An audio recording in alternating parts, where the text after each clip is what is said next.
बूढ़ी घोड़ी लाल लगाम। शायद यही कहा बड़ी बहू ने। सुनते ही सासू माँ ठिठक गई और पलट कर बोली, कुछ कहा तुमने बड़ी बहू? नहीं नहीं, मैंने तो कुछ भी नहीं कहा मम्मी जी। हाँ हाँ सच में, छोटी बहू ने झिझकते हुए कहा। अच्छा है कि तुमने कुछ नहीं कहा, अगर कहा होता तो शायद जवाब भी मिल जाता। बड़ी बहू नजरें नीची कर खड़ी हो गई और सासू माँ उसे घूरती हुई वहाँ से निकल गई। सासू माँ के जाते ही बड़ी बहू ने बड़बड़ाना शुरू कर दिया। क्या गलत कहती हूँ मैं? मुझे तो रोक लेगी, पर बाहर और भी तो लोग हैं जो बातें करते हैं, उनका क्या? उनकी जबान पकड़ो तो माने। सही कहा भाभी, क्या ज़रूरत है मम्मी जी को पार्लर जाने की? इस उम्र में ये सब शोभा देता है क्या? अरे बुढ़ापे में सठिया गई है, कौन समझाए इन्हें? जब कोई बाहर वाला मजाक उड़ाएगा तब समझ में आएगा, फिर रोती हुई आएंगी घर पर।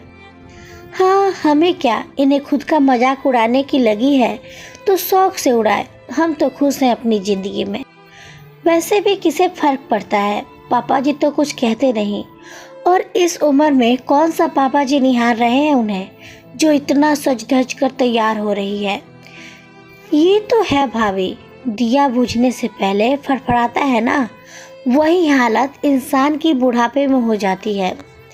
छोटी बहू ने भी बड़ी बहू की हाँ में हाँ मिलाई और दोनों जोर जोर से हंसने लगी।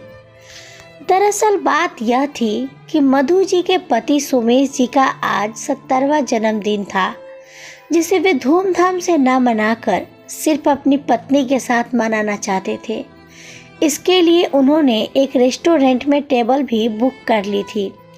उसके बाद मूवी देखने का प्रोग्राम था। मतलब ये कह सकते हैं कि आज का पूरा दिन मधु जी और सोमेश जी साथ बिताना चाहते थे और मधु जी इस दिन को यादगार बनाना चाहती थी। इसलिए उन्होंने सोचा कि क्यों ना पार्लर जाकर थोड़ा लाइट मेकअप ही करवा लूं, सोमेश जी को अच्छा लगेगा।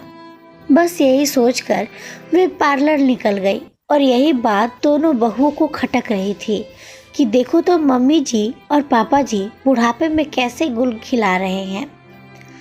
खैर दोपहर के 1 बज रहे थे। सोमेश जी अपने कमरे से तैयार होकर बाहर निकले तो एक पल के लिए बेटे बहू पोते पोती उन्हें देखते ही रह गए। हमेशा कुर्ता पजामा पहने रहने वाले पापा जी आज सूट टाई में तैयार होकर जच रहे थे। पापा जी बार बार घड़ी की तरफ देख रहे थे। फिर उन्होंने अपने बड़े बेटे से पूछा, अरे बेटा, तुम्हारी मम्मी आ गई क्या? नहीं पापा, बस आ ही रही होंगी। थोड़ी देर बाद डोरबेल बजी।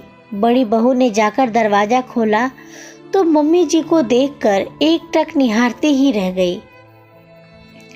हरी बंदेज की साड़ी, उस पर मैचिंग ब्लाउज, साथ ही बालों का सुंदर सा जोड़ा बना रखा था और हल्का सा मेकअप। आज वाकई मम्मी जी कह ढा रही थी।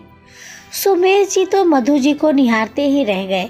इतने में दोनों बेटे एक साथ ही बोल पड़े, वाह क्या बात है मम्मी, आज तो बहुत सुंदर लग रही हो। दोनों बेटों की बात सुनकर मधु जी मुस्कुरा दी। इतने में सोमेश जी बोले, तो मधु जी तैयार हैं आप साथ चलने के लिए? जी जरूर, कहकर दोनों पति पत्नी वहां से निकल गए। उनके जाते ही दोनों बहुओं ने फिर से बड़बड़ाना शुरू कर दिया। ये क्या शोभा देता है मम्मी जी और पापा जी को, इस उम्र में एक दूसरे का हाथ पकड़े घूमने जा रहे हैं और तुम दोनों भाई कुछ कहते भी नहीं। और देखा नहीं कैसे तैयार होकर जा रहे हैं। इनके पोते पोतियों की शादी की उम्र होने को आई और इन्हें देखो, कल को ये सब सिखाएंगे अपने पोता बहुओं को। कम से कम पूछ तो लेना चाहिए था हमसे।